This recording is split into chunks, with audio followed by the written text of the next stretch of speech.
আসসালামু আলাইকুম। চট্টগ্রাম সরকারি উচ্চ বিদ্যালয় কর্তৃক আয়োজিত অনলাইন ক্লাসে সবাইকে স্বাগত জানাচ্ছি।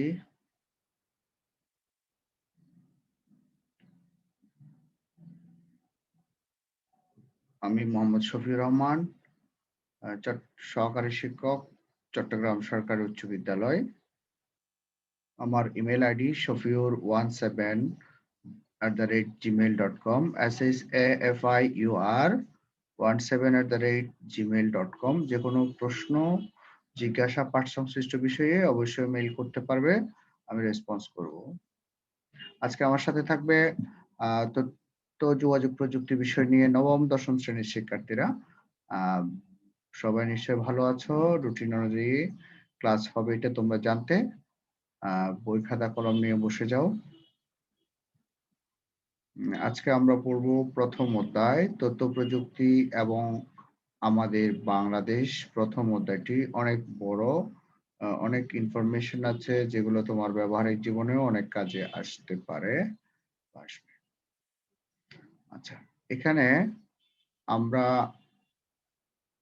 প্রথম দিন যে বিষয়টা নিয়ে আলোচনা করব সেটা হলো ২১ শতক এবং তথ্য ও যোগাযোগ প্রযুক্তি। তোমরা জানো আমরা ২০২১ সালে চলে এসেছি। আমরা সরকারের ভিশন 2021 বাস্তবায়নের অনেক নজির দেখতে পাচ্ছি এবং ২১ শতকে আমার তথ্য প্রযুক্তি কি কাজ করছে সেই বিষয়গুলো দিন বদলের দিন নিয়ে আমরা কি করছি, সামনে এগিয়ে যাচ্ছি। সেই বিষয়টা নিয়ে আমাদের পাঠ্য বইয়ের প্রথম পাঠটা তৈরি করা হয়েছে, তার উপরে আমাদের ক্লাস হবে আজকে। এই পাঠ শেষে আমরা যা অর্জন করব বা শিক্ষার্থীরা যা শিখতে পারবে তা হলো কি তথ্য যোগাযোগ প্রযুক্তির গুরুত্ব ব্যাখ্যা করতে পারবে, ২১ শতকের বিশ্বে বেঁচে থাকার জন্য প্রয়োজনীয় দক্ষতাগুলো চিহ্নিত করতে পারবে এবং সে অনুযায়ী নিজেকে তৈরি করতে পারবে। তো শুরু করি আমরা। আমরা শুরুতে একটা যদি প্রশ্ন দিয়ে শুরু করি যে ২০ শতকের সম্পদ বলতে আমরা কি বুঝি? আগে কি ছিল আমাদের সম্পদ? আর ২১ শতকে আমরা কি দেখতে পাচ্ছি? ২০ আর ২১ এর মধ্যে পার্থক্যটা কি? সেটা যদি আমরা করি তাহলে আমরা দেখব এখানে দুটো ছবি দেখতে পাচ্ছি। তোমরা দেখতে পাচ্ছ এখানে একজন মানুষ ধান চাষ করছেন এবং কিছু ধান মাড়াই করছেন এই ছবিটাতে, দ্বিতীয় ছবিটাতে। এগুলো কৃষি সম্পদকে বোঝাচ্ছে। অর্থাৎ ২০ শতকের সম্পদ বলতে আমরা মূলত কৃষি সম্পদটাকে বুঝতাম, যেখানে ধান, গম, চাল ইত্যাদি চাষাবাদ করা হতো। প্রয়োজনীয় খাদ্যবস্তু তৈরি করা হতো এবং সেটা দিয়ে আমার জীবন অতিবাহিত হতো। আমার অর্থনীতির কেন্দ্রবিন্দু ছিল সেটি। এছাড়া আরো কিছু বিষয় ছিল, যেমন খনিজ সম্পদ আছে, এখানে খনিজ তেল। তারপরে আমরা আরো পাই যে গ্যাস, প্রাকৃতিক গ্যাসের আমরা ব্যবহার করি। তারপরে ছিল কয়লা, হ্যাঁ? এই সমস্ত সম্পদগুলোই ছিল ২০ শতকের মূল সম্পদ। এখনো আছে, তবে এখন একটু ভিন্ন মাত্রায় এসছে। ২০ শতকের শিল্প সম্পদ যেগুলো ছিল, এই যে বাঁশ ও বেত শিল্প, তারপরে আমরা দেখতে পাচ্ছি এখানে একটা অনেকগুলো শ্রমিক কাজ করছে, পোশাক শিল্প, তারপরে আমরা দেখছি জাহাজ শিল্প, এরকমও নানা ধরনের খনিজ সম্পদ, শিল্প সম্পদ বা কৃষি সম্পদ নিয়ে আমরা ব্যস্ত থাকতাম। কিন্তু আমাদের ২১ শতকের সম্পদ কিন্তু ওগুলোকে ছাড়িয়ে গেছে অন্য একটি বিষয়। সে বিষয়টা কি? সে বিষয়টা একটা ছবি দিয়ে বুঝতে পারছো নিশ্চয়ই। দুজন ব্যক্তির মানুষের ব্রেইনকে কিভাবে কানেক্ট করা হয়েছে, অনেকগুলো ফিচার এখানে যুক্ত আছে। সে বিষয়গুলোই এখানে সম্পৃক্ত। কেমন? তাহলে সে বিষয়টা কি? আসলে জ্ঞান। মানে ২১ শতকের সম্পদ হলো জ্ঞান। ২১ শতকে যে খনিজ সম্পদ নেই তা কিন্তু না, শিল্প সম্পদ নেই তা কিন্তু না, কৃষিজ সম্পদ নেই তা কিন্তু না। সব সম্পদই বিদ্যমান আছে। তবে সেগুলোকে ছাপিয়ে জ্ঞানটাই হলো আমার সবচেয়ে বড় সম্পদ। কারণ এই জ্ঞানটা থাকলে মানুষ কি করতে পারে? অন্বেষণ করতে পারে, জ্ঞানকে ধারণ করতে পারে, ব্যবহার করতে পারে। অন্যান্য যে সম্পদগুলোর কথা বলেছি আমরা, সেই সম্পদগুলোর সুষ্ঠু ব্যবস্থাপনা, উৎপাদন, ব্যবহার, ভোগ ইত্যাদিতে সে কি অধিক জ্ঞান প্রয়োগ করার মাধ্যমে এগুলোকে অধিকতর ব্যবহার উপযোগী করতে পারে বা সর্বোচ্চ ব্যবহার করতে পারে। অর্থাৎ মূল অর্থনীতির কেন্দ্রবিন্দু আগে যেখানে কৃষিজ সম্পদ, শিল্প বা খনিজ সম্পদের উপর নির্ভরশীল ছিল, এখনকার অর্থনীতির মূল ভিত্তি হলো মানুষের জ্ঞান। কারণ কি? কারণ আমরা আরেকটু দেখি পৃথিবীর সম্পদ হচ্ছে সাধারণ মানুষ। তোমরা বিভিন্ন ক্লাসে বিভিন্ন বিষয়ে মানব সম্পদ বলে একটা বিষয় দিয়েছো, আমরা সেই জিনিসটাই করছি। কারণ হচ্ছে মানুষ জ্ঞান ধারণ করতে পারে এবং জ্ঞানকে ব্যবহার করতে পারছে এবং মানুষ জ্ঞান সৃষ্টি করতে পারে। মানে নতুন কিছু সৃষ্টি করতে পারে। এই সার্কিক অর্ডারটাতে আমাদের আসলে মূল বিষয়গুলো জড়িত। অর্থাৎ পৃথিবীর সম্পদ হচ্ছে সাধারণ মানুষ। ২১ শতকে এসে আমরা বলছি সাধারণ মানুষই হচ্ছে সম্পদ। কারণ কি? কারণ সেই জ্ঞানকে ধারণ করছে। জ্ঞান সম্পদ বলেছি, আবার জ্ঞানের সাথে, সাথে যিনি জ্ঞানকে ধারণ করছেন, ব্যবহার করছেন, নতুন জ্ঞান সৃষ্টি করছেন, তিনি হচ্ছেন আরো বড় সম্পদ, যেটাকে আমরা মানব সম্পদ বলে থাকি। সাধারণ মানুষ আর মানব সম্পদের মধ্যে পার্থক্য হচ্ছে এটাই। আমরা আ বিশ্ব পরিচয় বা অর্থনীতির যে বিষয়গুলো আছে সেখানে মানব সম্পদ বা জনসম্পদ সম্পর্কে অনেক আলোচনা দেখতে পাই। সেখানে কিন্তু এই বিষয়গুলো আছে। তাহলে মানুষই হচ্ছে বড় সম্পদ, যেহেতু তার জ্ঞান আছে, সে জ্ঞানকে ব্যবহার করতে পারছে, ধারণ করতে পারছে এবং নতুন জ্ঞান সৃষ্টি করতে পারছে। এই বিষয়গুলো হচ্ছে ২১ শতকের জন্য মূল বিষয়। যেটা আগে ছিল আমার কৃষি শিল্প কিংবা খনিজ সম্পদের উপর নির্ভরশীল। অর্থাৎ এখনকার পুরো অর্থনীতি এই বিষয়গুলোকে নিয়ে আবর্তিত হচ্ছে। বিষয়গুলো কি? মানুষ এবং জ্ঞান। কারণ মানুষ কি করতে পারছে? জ্ঞানকে ব্যবহার করতে পারছে, নিজের মধ্যে ধারণ করতে পারছে এবং তার প্রেক্ষিতে নতুন জ্ঞান তারা সৃষ্টি করতে পারছে। আশা করি আমরা বুঝতে পেরেছি আমি কি বলতে চাচ্ছি। ২১ শতকে দুটি বিষয়ে প্রাধান্য পাচ্ছে। সবচেয়ে বেশি গুরুত্ব পাচ্ছে দুটো বিষয়। একটা হচ্ছে গ্লোবালাইজেশন এবং একটা হচ্ছে ইন্টারন্যাশনালাইজেশন, গ্লোবালাইজেশন। দুটো বিষয়ে অনেকের কাছে একই মনে হয়। আ আসলে দেখো গ্লোবালাইজেশন হচ্ছে পুরো পৃথিবীব্যাপী আমার বিচরণটা হতে পারে। ইন্টারন্যাশনালাইজেশন হচ্ছে আমি একাধিক নেশন বা জাতি বা দেশের সাথে আমার কি হতে পারে? সম্পর্ক হতে পারে। অর্থাৎ দুটো বিষয়েই কিন্তু আমরা এখন কি করছি? গুরুত্ব দিচ্ছি ২১ শতকে। শুধু আমরা নয়, পুরো বিশ্বের মানুষ, পুরো বিশ্বের যারা জ্ঞানী ব্যক্তি আছেন, বিজ্ঞ ব্যক্তি আছেন, বিজ্ঞানী আছেন, তারা সবাই দার্শনিক আছেন, সবাই কিন্তু এই দুটো বিষয়কে গুরুত্ব দিচ্ছেন। কেন? দেখো একটা জিনিস, আমরা পুরো বিশ্বের মানচিত্রটা এখানে নিয়ে আসছি এবং পূর্ব থেকে পশ্চিম একেবারে উত্তর আমেরিকা থেকে শুরু করে এখানে জাপান প্রশান্ত মহাসাগর পর্যন্ত, প্রশান্ত মহাসাগর, এশিয়া মহাদেশ, ইউরোপ, আফ্রিকা, আটলান্টিক, উত্তর আমেরিকা, দক্ষিণ আফ্রিকা, এদিকে অস্ট্রেলিয়া, পুরো সবগুলো দেখো। পৃথিবীর সব জায়গায় আমরা কতগুলো মানুষের অবস্থান দেখতে পাচ্ছি। সে অবস্থানগুলো আমরা যদি বলি যে সবগুলোই বাংলাদেশের মানুষ। তাহলে বাংলাদেশ কি এখন নির্দিষ্ট কোনো ভৌগোলিক সীমার মধ্যে আছে? নাই। সে সারা বিশ্বে ছড়িয়ে পড়েছে। যেটাকে আমরা বলছি গ্লোবালাইজেশন, ইন্টারন্যাশনালাইজেশন। অর্থাৎ সে এখান থেকে বাইরের দেশে গিয়ে সেখানে নাগরিকত্ব অর্জনের মাধ্যমেও সেখানে সে কাজ করছে, অথবা নাগরিকত্ব অর্জন ছাড়াও সে কিন্তু কাজ করে যাচ্ছে। সব মিলিয়ে আমরা বলতে পারি যে আসলে আ টোটালি এখন ২১শ থেকে এসে আমরা আর একটা নির্দিষ্ট সীমার মধ্যে আবদ্ধ নই, ভৌগোলিক সীমার মধ্যে আবদ্ধ নই। আমরা এটাকে উন্মুক্ত করেছি একে অপরের জন্য। ইন্টারন্যাশনালি একে অন্যের সাথে কানেক্টেড, অথবা আমরা বলতে পারি গ্লোবালি আমরা একে অন্যের সাথে কানেক্টেড, যেগুলোকে আমরা বলছি গ্লোবালাইজেশন এবং ইন্টারন্যাশনালাইজেশন। এই দুটো বিষয় মাথায় রেখে আমাকে কি করতে হচ্ছে, যে আমরা বললাম যে মানুষের জ্ঞান এবং মানুষ যে সম্পদ, তারা সেই জ্ঞানকে পৃথিবীর বিভিন্ন দেশে গিয়ে ব্যবহার করছে এবং সেখানে সে অর্থনীতির মূল কেন্দ্রবিন্দুতে চলে আসছে। আশা করি দুটো বিষয় গুরুত্ব দিয়ে একটু চর্চা করবে। দুটো বিষয় নিয়ে প্রশ্ন হয় এবং এগুলো একটু জানারও দরকার সাধারণ জ্ঞানের জন্য। একটা জিনিস দেখো, আমরা একটা ছবি দেখতে পাচ্ছি এখানে। ছবিটা দেখলেই চিনতে পারবে যে তোমরা এটা একটা খরার ছবির মতো, যেখানে পানি নেই, ফসল ফলছে না, অথবা নদীতে পানি নেই, চাষাবাদ করা যাচ্ছে না। ফলে আমরা কি করি? বৃষ্টির উপর নির্ভর করে থাকি। অর্থাৎ একসময় বেঁচে থাকার জন্য বা ফসল উৎপাদনের জন্য প্রকৃতির অনুকম্পার উপর আমরা নির্ভর করতাম বা নির্ভর করতে হতো। অর্থাৎ কখন আমার বৃষ্টি আসবে তখনই আমার মাঠ-ঘাট যে চৌচির হয়েছিল ফেটে সেটা সতেজ হবে, ফসল ফলাবো, আমরা বেঁচে থাকবো, আমরা খাদ্য উৎপাদন করব, আমাদের জীবিকার ব্যবস্থা হবে।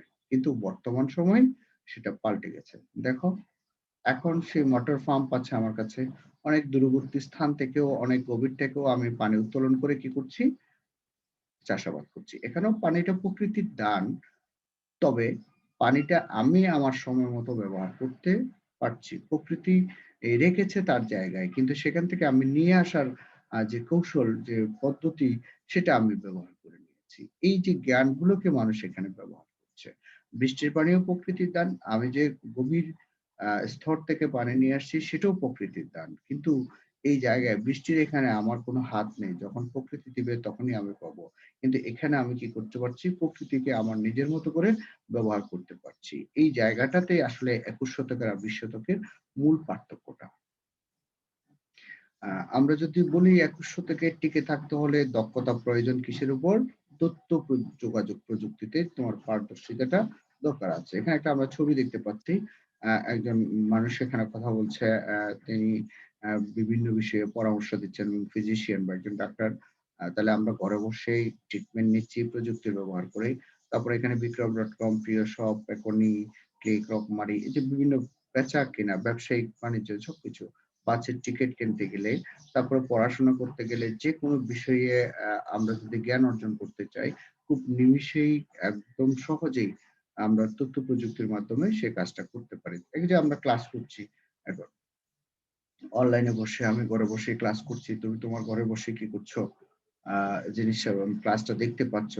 তার মানে আমরা ফিজিক্যালি যে সমস্যাটা ছিল যাওয়ার, সেটা আমরা কোনমতে কি করছি? অনলাইনের মাধ্যমে ব্যাকআপ দিয়ে দিচ্ছি। অর্থাৎ একেবারে আমরা কিন্তু পাঠ থেকে বিচ্যুত হইনি বা ক্লাস থেকে বিচ্যুত হইনি। তোমার সাথে আমার একটা ইন্টারেকশন বা যোগাযোগ হয়ে যাচ্ছে। কেন হয়ে যাচ্ছে? সেখানেও আমার একটা প্রযুক্তি। এখন প্রযুক্তিগত পারদর্শিতাটা দরকার। তোমারও দরকার, আমারও দরকার। কেন দরকার?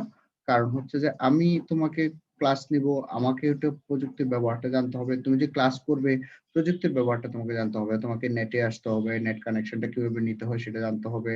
তার পাশাপাশি একটা ক্লাস কিভাবে ওপেন করতে হয়, ক্লাসটা কিভাবে দেখতে হয়, কিভাবে টেনে দেখতে হয়, নেট ছাড়া দেখা যাবে কিনা, নেট দিয়ে দেখতে হবে। এই বিষয়গুলো তোমাকেও পারদর্শী হতে হবে। না হলে কিন্তু এক পক্ষ পারদর্শী হলে বা একজন পারদর্শী হলে হবে না।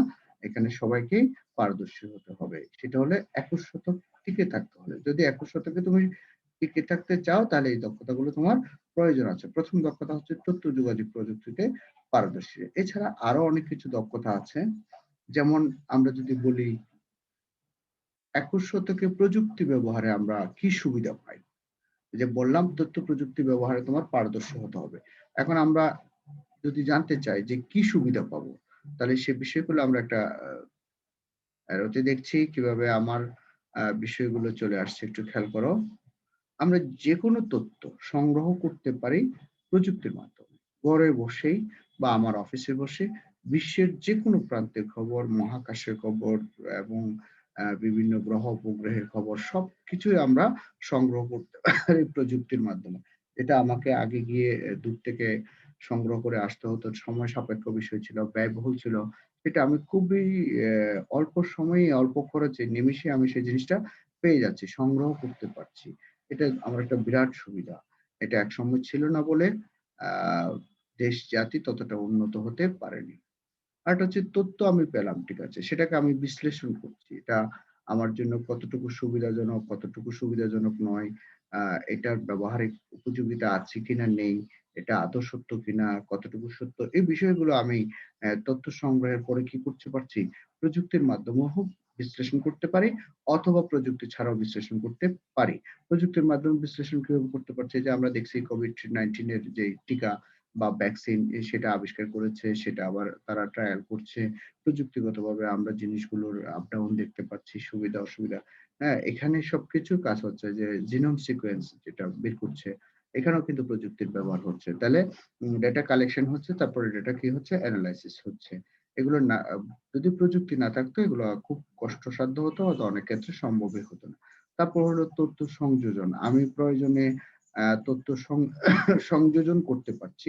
প্রয়োজনীয় বিষয় সেখানে আমি এড করে নতুন করে এটাকে ডাইমেনশন দিতে পারছি অথবা সাজাতে পারছি। তারপরে আমরা বলতে পারি যে তথ্য মূল্যায়ন। যে তথ্যটা আমার কাছে আছে বা যেটা আমি পেলাম সেটা কতটুকু নির্ভরযোগ্য, কতটুকু নির্ভরযোগ্য নয়, কেন এটা আমি কি করব?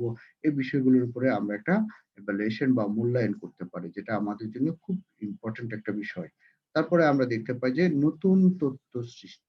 সব তথ্য সংগ্রহ করলাম, বিশ্লেষণ করলাম, সংযোজন, মূল্যায়ন করার পরে যদি আমি মনে করি যে আমার এখানে নতুন তথ্য সৃষ্টির দরকার আছে, তাহলে আমি কি করতে পারি? নতুন তথ্য সৃষ্টি করতে পারি, যেটা অন্য যে কেউ ব্যবহার করতে পারবে। অর্থাৎ আমি একজন যে কাজটা কষ্ট করে বের করবে বা সৃষ্টি করবে, অন্যজন সেটা আর ওই সাইটটাতে কষ্ট করবে না। সেটা ব্যবহার করবে, সে আবার নতুন কিছু সৃষ্টি করবে। এভাবে আমরা প্রযুক্তির মাধ্যমে ২১ শতকে অনেকগুলো সুবিধা বা ব্যবহারিক প্রয়োজনীয়তা উপলব্ধি করি, যেটা আগে অর্থাৎ ২০ শতক কিংবা ১৯ শতকে এটার উপস্থিতি ছিল না। সেজন্য তখনকার জীবনযাত্রা বা জীবন মানের ধরন ছিল একরকম, এখন জীবন মানের ধরন হয়েছে আরেক রকম। কারণ এখানে প্রযুক্তি আমার পুরো সিস্টেমটাকে কি করে ফেলছে? চেঞ্জ করে ফেলছে। ওকে, আরেকটা বিষয় আমরা একটু খেয়াল করি। বর্তমান সময়ে ২১ শতকে তোমাকে টিকে থাকতে হলে কিছু সুনির্দিষ্ট দক্ষতা দরকার। যেমন পারস্পরিক সহযোগিতা। এই যে বলছি আমরা গ্লোবালাইজেশন বা ইন্টারন্যাশনালাইজেশন, এক দেশের মানুষ অন্য দেশে যাচ্ছে, সারা পৃথিবীব্যাপী চষে বেড়াচ্ছে। এখানে পারস্পরিক যদি সহযোগিতা না থাকে, একে অন্যকে যদি হেল্প না করে, বা একটু আগে আমি বললাম একজন কষ্ট করে যে জিনিসটা আবিষ্কার করেছে সেটা ২য়, ৩য়, ৪র্থ সবার এই জিনিসটা আবিষ্কার করার দরকার নেই। একই জিনিসই আমরা অন্যরা আবিষ্কার করে নিচ্ছি, ব্যবহার করে নিচ্ছি, অর্থাৎ পারস্পরিক সহযোগিতার মাধ্যমে। এই যে বলেছিলাম যে COVID-19 এর যে ভ্যাকসিন, সেটা সবাই তো আর আবিষ্কার করতে পারবে না। কিন্তু যারা আবিষ্কার করেছে পারস্পরিক সহযোগিতার মাধ্যমে অন্যরাও সেটার সুফল ভোগ করছে। বাংলাদেশ কিন্তু আম COVID-19 টিকা প্রদানের ক্ষেত্রে বা ব্যবহারের ক্ষেত্রে অনেক এগিয়ে আছে। কিন্তু বাংলাদেশ তো এটা আবিষ্কার করেনি। আবিষ্কারে তার একটু ভূমিকা আছে। অর্থাৎ তার সাপোর্ট ছিল ফিন্যান্সিয়াল বা অন্যান্য সাইডে। কিন্তু আমরা ভ্যাকসিনটা পেয়ে যাচ্ছি। তাহলে এটা একটা পারস্পরিক সহযোগিতার মাধ্যমে এই কাজটা হচ্ছে। আরেকটা হচ্ছে সুনাগরিকত্ব। তোমাকে অবশ্যই সুনাগরিক হতে হবে। সুনাগরিকের যে গুণাবলীগুলো আছে, বুদ্ধি, বিবেক, আত্মসংযম কিংবা রাষ্ট্রের প্রতি আনুগত্য প্রকাশ করা, রাষ্ট্রের প্রতি সচেতন থাকা, দেশপ্রেম থাকা, এই বিষয়গুলো অর্জনের মাধ্যমে, চর্চার মাধ্যমে আমরা সুনাগরিক হতে পারি। সেটা আমাকে কি করবে? ২১ শতকে টিকে থাকতে সহায়তা করবে। না হলে আমি সুনাগরিক হলে এখানে টিকে থাকাটা আ সম্ভব না, সোজা কথায়। আরেকটা বিষয় আছে, সেটা হচ্ছে যোগাযোগ দক্ষতা।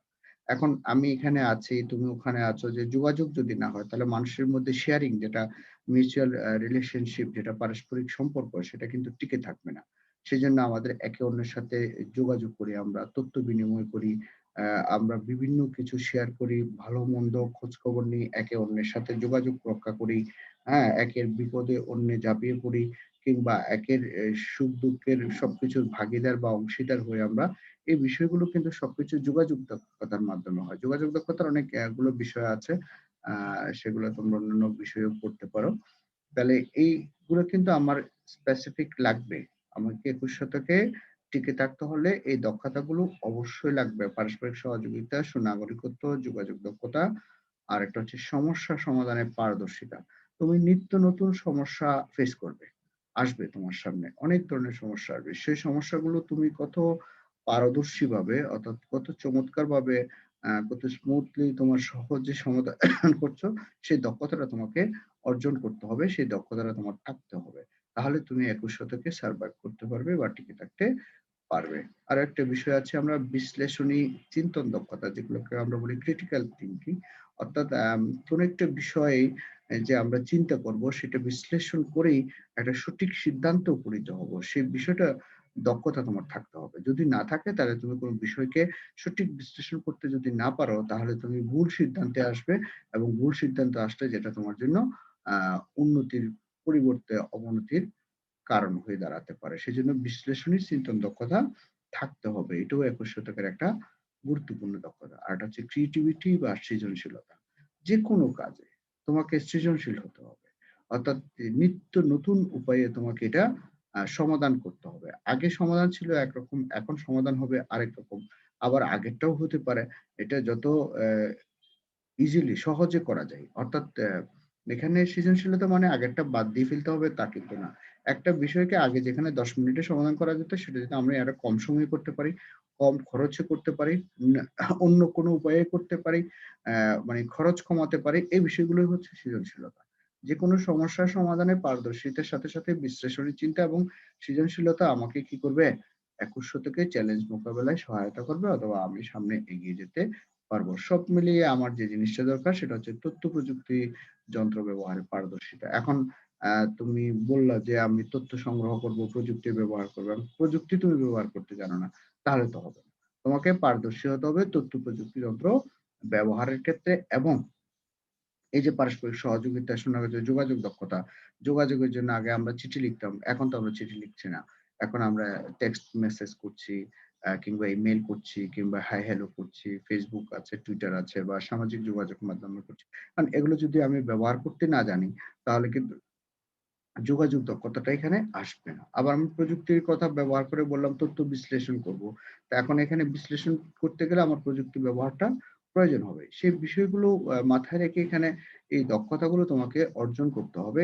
যদি আমরা অর্জন করতে পারি, তাহলে আমরা ২১ শতকের চ্যালেঞ্জ মোকাবেলা করতে পারবো। সেগুলো কি আমি আবারও বলছি: পারস্পরিক সহযোগিতা, নাগরিকত্ব, যোগাযোগ দক্ষতা, সমস্যা সমাধানের পারদর্শিতা, বিশ্লেষণী চিন্তন দক্ষতা, সৃজনশীলতা, তথ্য প্রযুক্তি যন্ত্র ব্যবহারে পারদর্শিতা। এই বিষয়গুলো আমাদেরকে ২১ শতকের জন্য উপযোগী নাগরিক, উপযুক্ত নাগরিক বা সুনাগরিক হিসেবে গড়ে তুলবে।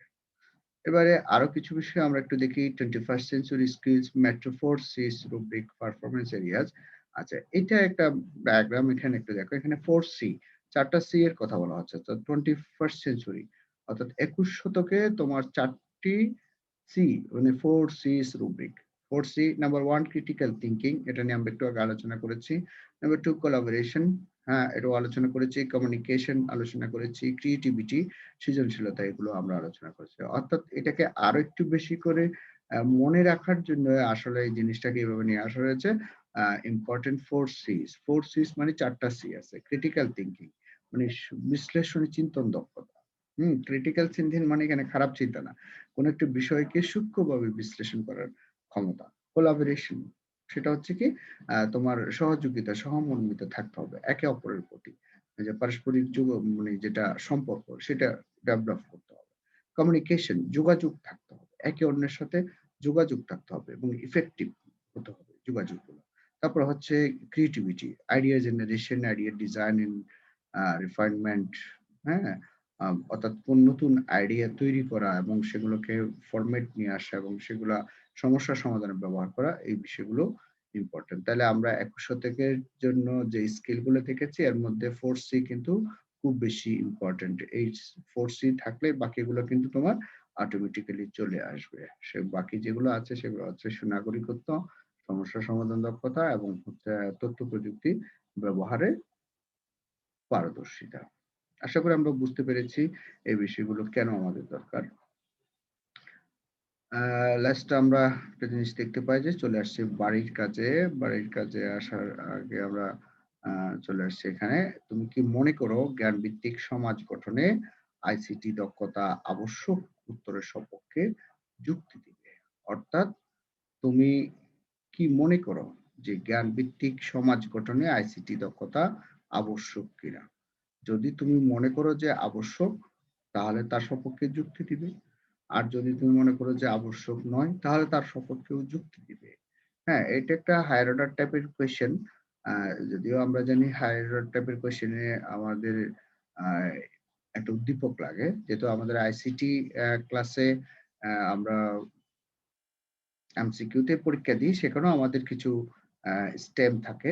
সেজন্য এই ধরনের প্রশ্ন নিয়ে আসা হয়েছে, যাতে তোমার জন্য সুবিধা হয়।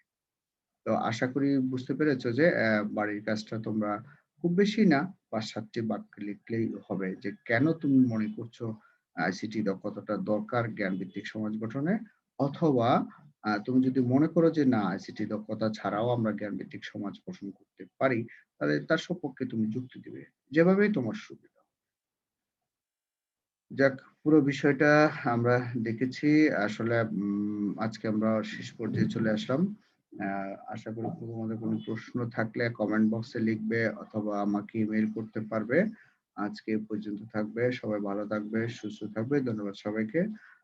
স্বাস্থ্যবিধি মেনে চলবে এবং পরস্পর থেকে সোশ্যাল ডিসট্যান্স যেটা, সেটা মেনটেন করবে। ঘরে থাকবে, খুব প্রয়োজন না হলে বের হওয়ার দরকার নেই। আমরা আশা করছি আমাদের এই বিপর্যয় বা কোভিড-19 আমরা মোকাবেলা করতে পারবো। যেহেতু গত বছর আমরা সফলভাবে মোকাবেলা করেছি সেকেন্ড ওয়েভ, এটাতে আমরা অনেক অভিজ্ঞ, অনেক কিছু জেনেছি। সে অনুযায়ী আমরা আমাদের জীবন অতিবাহিত করব। ধন্যবাদ সবাইকে। ভালো থাকবে সবাই। আসসালামু আলাইকুম ওয়া রাহমাতুল্লাহ।